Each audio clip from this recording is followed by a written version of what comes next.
오늘 본문 말씀은 세례 요한의 이야기입니다. 세례 요한의 사역이 예수님의 사역과 어떤 관계가 있는지에 대하여 말씀하는 내용입니다.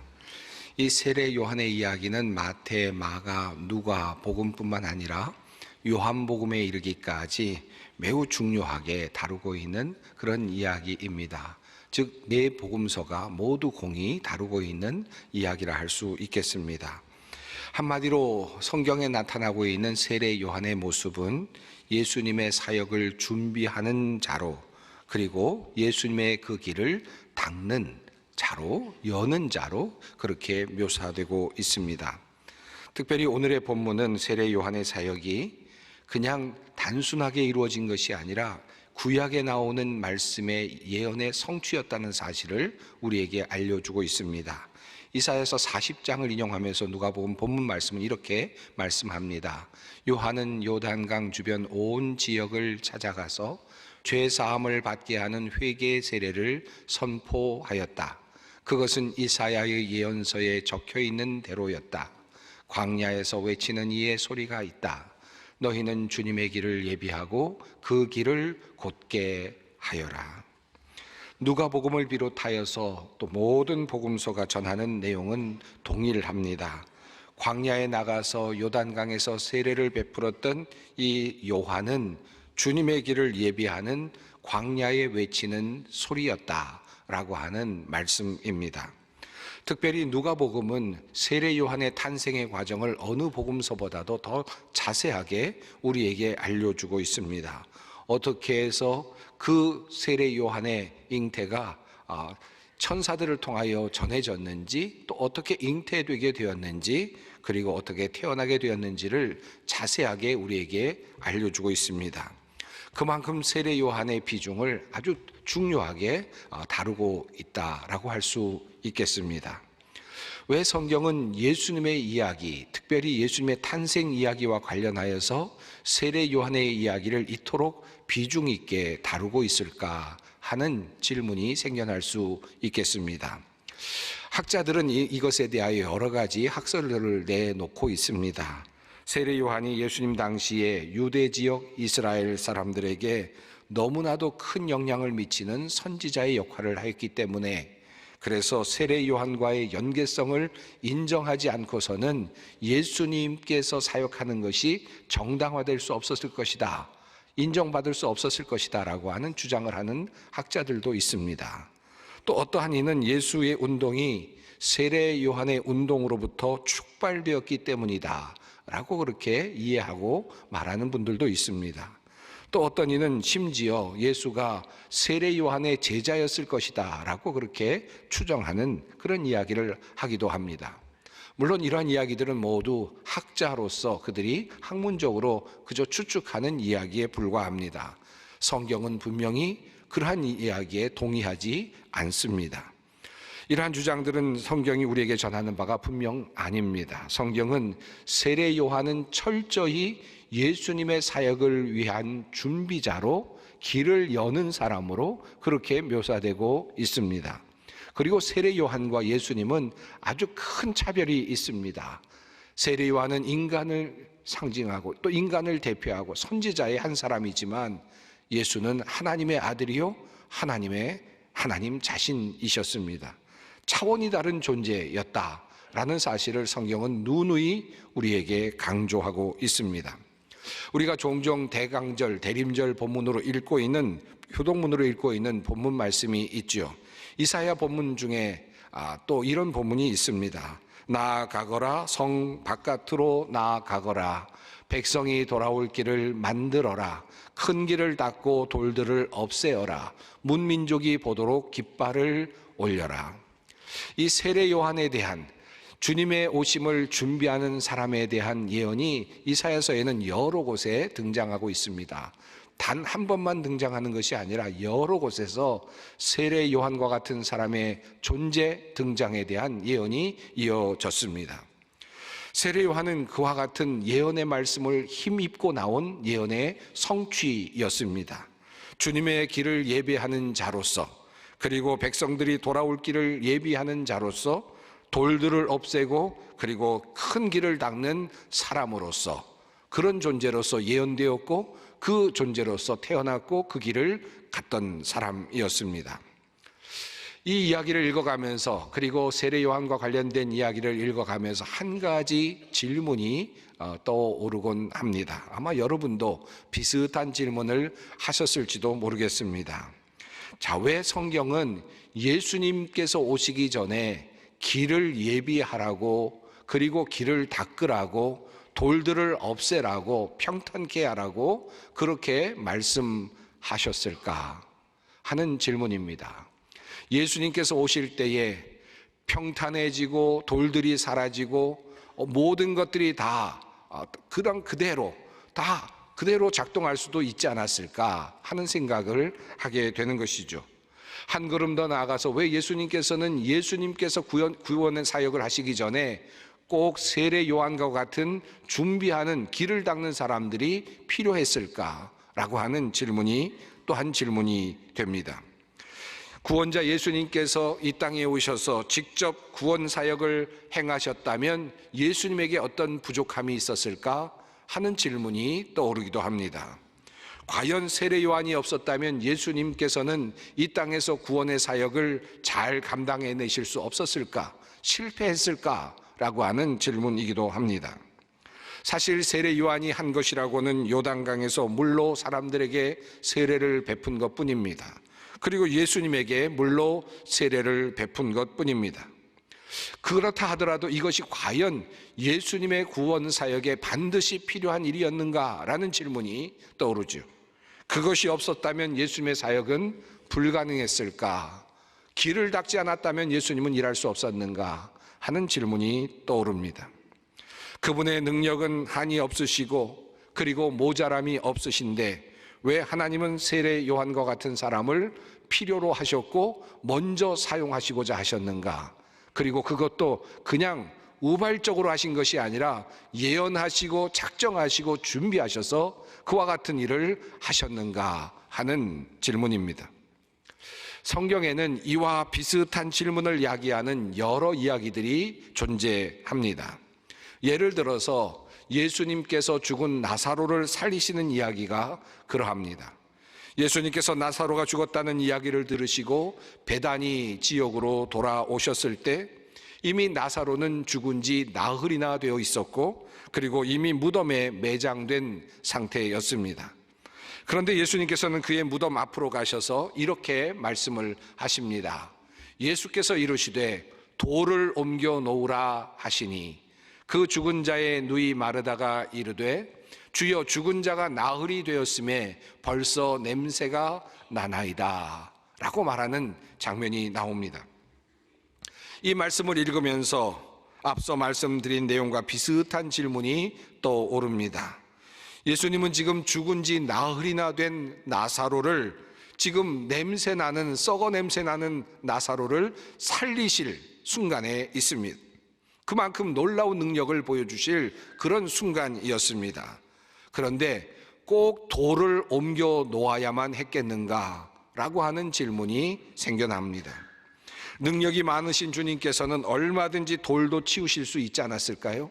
말씀 하나만으로도 돌들이 굴러가게 하실 수 있지 않았을까요?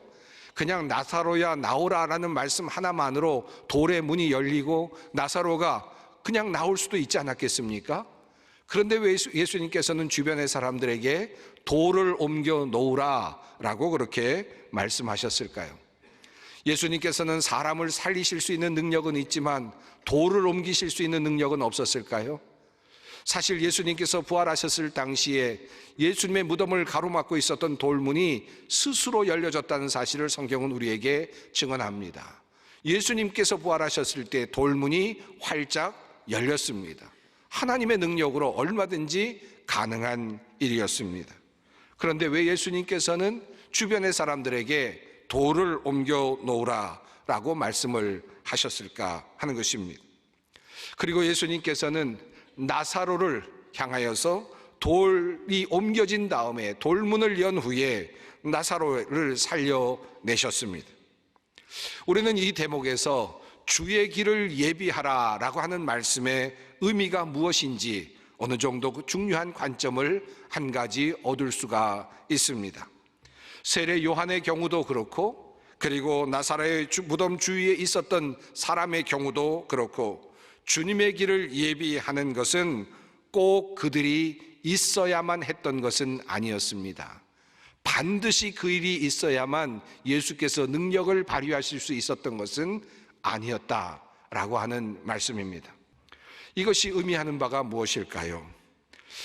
사실 우리는 지금 대림절을 보냅니다. 대림절을 보낼 때마다 우리는 이 이사야서의 말씀을 읽고 또 마음에 묵상을 하곤 합니다. 예수님께서 아기 예수로 오실 때 그 길을 예비하였던 세례 요한의 길을 되돌아보면서 이제 이사야의 말씀을, 이사야서가 말하는 이 말씀을 우리를 향한 말씀으로, 나를 향한 말씀으로 다시 변환하여 이 말씀을 바꾼 합니다. 외치는 자의 소리여 이르되 너희는 광야에서 여호와의 길을 예비하라, 사막에서 우리 하나님의 대로를 평탄케 하라. 이제 우리는 이 말씀을 장차 오실 예수 그리스도를 기다리며 그 길을 예비하라는 주님의 말씀으로, 나를 향한 말씀으로 다시 해석하고 받습니다. 이것이 바로 대림절에 우리가 이 말씀을 해석하는 틀입니다. 이 땅에 오셔서 예수님께서 시작하신 하나님의 나라는 이제 마침내 예수님께서 다시 오실 그날에 완성될 것입니다. 이제 주님께서 오실 것이다, 그 나라를 완성하시기 위하여 다시 오실 것이다 라고 말씀하는 성경은 우리들에게 이제 그 길을 예비하라고, 광야의 길을 예비하라고, 돌을 치우라고, 대로를 펴라고, 그리고 길을 평평하게 하라고 명령하고 계신다는 것입니다. 이것이 바로 이 말씀을 대림절에 우리가 읽고 있는 이유이기도 합니다. 물론 역시 주님은 우리가 그 돌들을 제거하지 않아도 스스로 제거하실 능력이 있으십니다. 우리가 길을 제대로 닦지 않는다고 예수님께서 오실 시간이 지연되거나 또는 취소되는 것도 아닙니다. 길을 평탄하게 하고 길을 닦지 않아도 그러나 주님은 오실 것입니다. 그러나 우리에게 주님께서는 그 명령을 주십니다. 왜 그러합니까? 여기에는 우리가 깊이 생각하고 깨달아야 할 인생의 교훈, 그리고 신앙생활의 매우 중요한 원리가 담겨 있습니다. 주의 길을 평탄케 하라, 돌을 옮겨 놓으라고 명령하시는 이 주님의 말씀 속에는 첫 번째 이런 의미가 담겨 있습니다. 하나님은 인간이 스스로 할 수 있는 작은 일까지 모두 다 해주시기를 원치 않으십니다. 인간이 해야 할 일이 있고, 그리고 하나님은 인간이 해야 할 일을 인간이 하는 모습을 보기를 원하고 계십니다. 주님께 모든 것을 맡긴다라고 하는 것은 때로는 아주 큰 믿음 같습니다. 모든 것을 맡긴다라고 하는 말은 내가 아무것도 하지 않는다라는 말은 결코 아닙니다. 자칫하면 우리는 모든 것을 주님께 맡긴다라는 말로 게으른 사람이 될 수도 있습니다.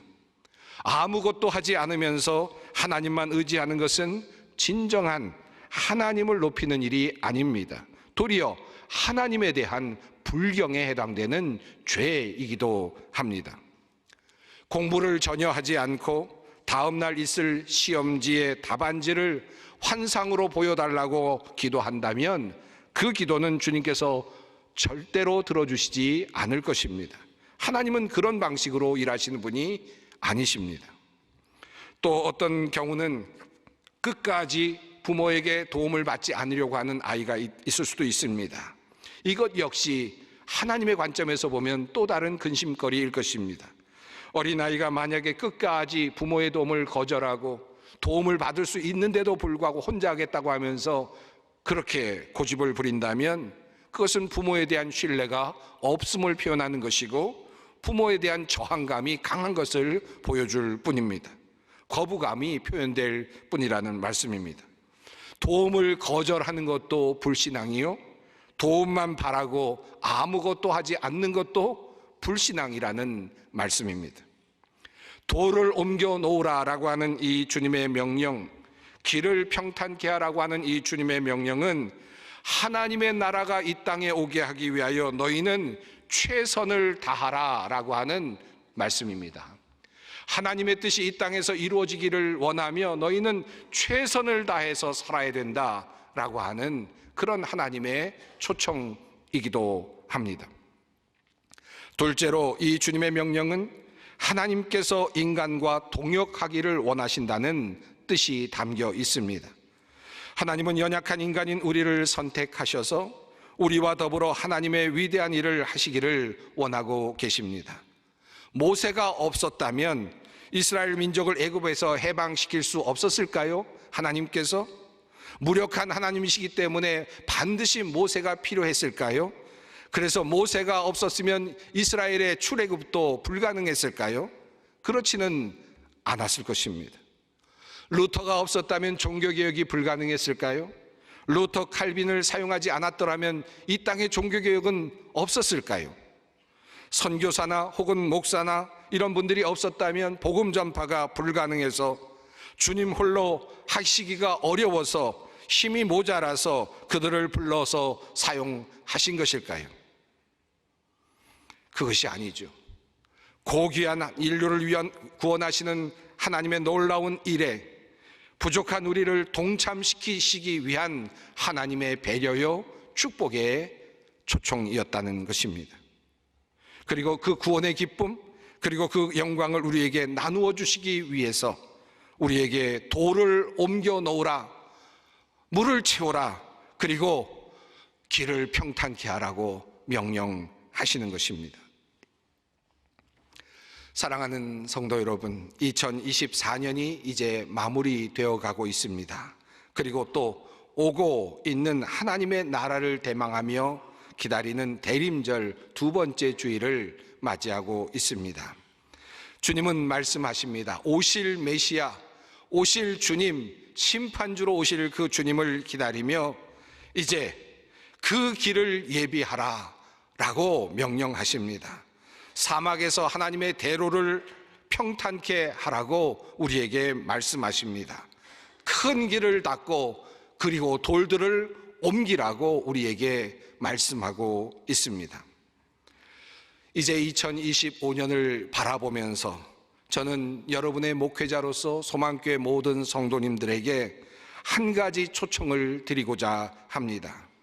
주님의 사역에, 돌을 옮기는 사역에 여러분 함께 해 주시기를 부탁드리고 싶습니다.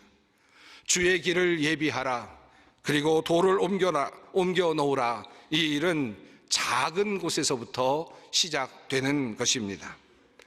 여러분, 찬양대석을 채우고 보다 큰 소리로 주님을 찬양하는 일이 돌을 옮겨 놓는 일입니다.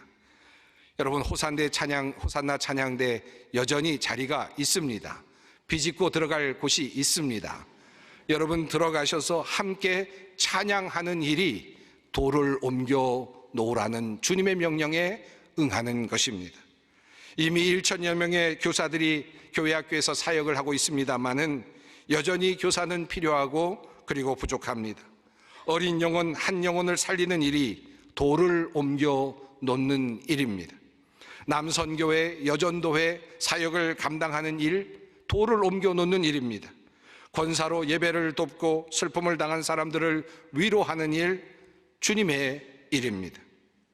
집사로서 경조, 사랑 나눔, 사회봉사, 차량봉사, 음악, 찬양, 예배봉사, 재정봉사, 의료봉사, 새가족봉사, 재직교육, 장학, 국내, 해외, 군, 경찰, 교정, 문화, 북방, 선교, 이 모든 일들이 하나하나가 주님의 길을 예비하는 길이고 그리고 터를 닦는 길이고 돌을 옮겨 놓는 일입니다.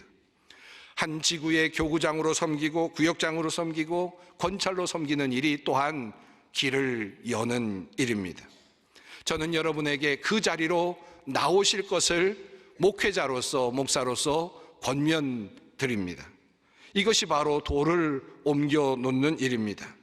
이것이 우리가 마땅히 해야 할 신앙인의 몫이며 그럴 때 하나님의 역사가 나타나게 될 것입니다. 우리는 이 일을 통해서 하나님의 사역에 기쁨에 동참하는 동역자가 될 것입니다. 여러분 한번 생각해 보십시오. 돌을 옮겨 놓으라.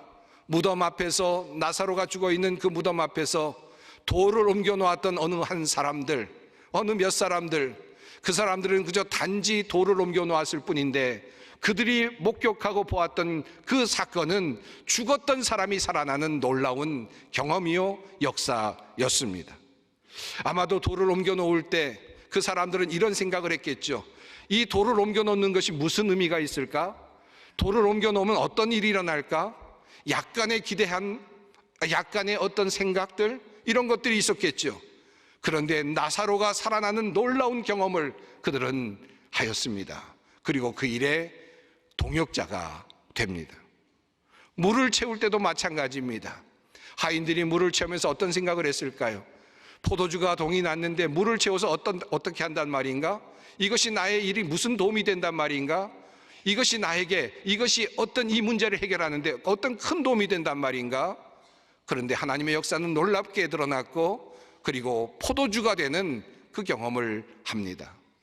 주님의 사역에 동참하는 사람들, 그리고 돌을 옮기는 경험을 하는 사람들, 그리고 또 길을 평탄케 하기 위해서 일하는 사람들은 주님의 역사를 경험합니다. 주님의 기적을 경험합니다. 누워 있어서는 경험할 수 없는 경험입니다. 앉아 있어서는 경험할 수 없는 경험이기도 합니다. 종종 어떤 분들은 겸손이라는 그 덕목을 내가 일을 하지 않고 뒤로 빠지는 것을 겸손으로 그렇게 오해를 합니다. 그저 하지 않고 물러나 있는 것을 겸손이라고 착각합니다. 그러나 그것은 겸손이 아닙니다. 도리어 그것은 게으름입니다. 책임 회피입니다. 낮은 자세로 최선을 다해 일하는 것이 진정한 겸손입니다. 요즘 우리나라의 정치가 참으로 어려운 상황입니다. 돌을 옮겨 놓으라는 주님의 이 명령은 이 나라 대한민국을 하나님이 기뻐하시는 나라로 만들라는 명령도 함께 들어있다라고 저는 굳게 믿습니다. 나라를 위하여 겸손히 일할 일꾼들이 필요합니다. 나라가 어려움에 처한 것은 정말 일해야 할 사람들이 그 일을 하지 않았기 때문입니다. 나라를 위한 일에도 게으르지 말아야겠습니다. 교회를 위한 일에도 게으르지 말아야겠습니다. 주님은 분명히 말씀하십니다. 돌을 옮겨 놓으라. 대로를 평탄케 하라. 주의 길을 예비하라. 이 대림절에 우리 모두가 새로운 마음으로 주님의 이 말씀에 예라고, 예스라고 대답할 수 있기를 바랍니다.